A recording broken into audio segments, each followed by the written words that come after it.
Has created you with a soft heart on purpose, okay? And I know what it's like to despise that and to feel like, oh, why have you given me such a big heart? Why am I so empathetic and caring and try so hard and overextend myself and I never seem to get it back? But God has given you that heart for a reason, and it's not about wishing that away, but it's about guarding your heart as His word says.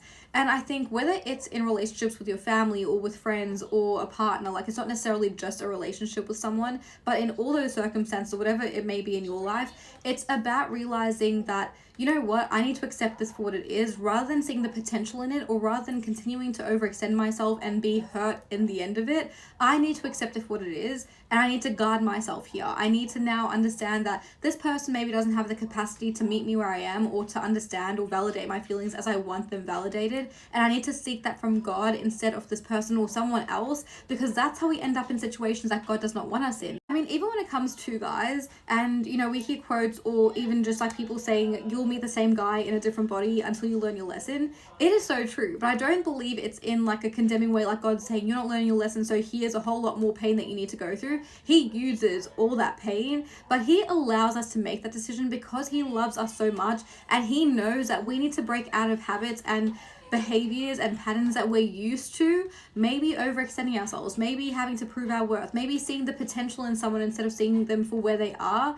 And we need to break out of that. He allows us to go through it so we can finally realize, wait, there is a pattern here. I keep acting the same way because I feel like I need to prove my worth to someone. It's safe for me to feel like, you know, I constantly need to be the one in charge and taking care of someone, whatever the case may be. But identifying that and healing from it and realizing that God is our safe space. I know what it's like to feel like I just want someone to understand me, God. I just want someone to validate my feelings. I just want someone to feel safe with.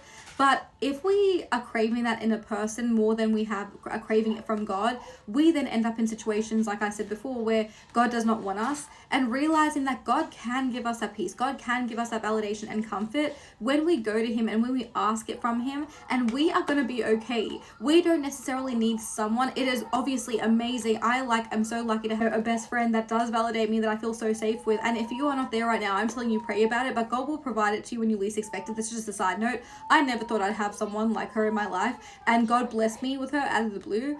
But if you pray about it, God wants to give us that. Don't get me wrong. He doesn't want us to be alone and to feel like we have no one. But in the meantime, find that peace in Him, because He will give you the peace that transcends all understanding. And don't wish away your soft heart. Don't feel like you wish like you were just hard to the world, that you could just treat people how they treat you. Know that God blessed you with it for a reason, but it's just about learning from all the things that we've done, all the decisions that we've made, all the circumstances that we've been given, learning from that, being the bigger person, being the person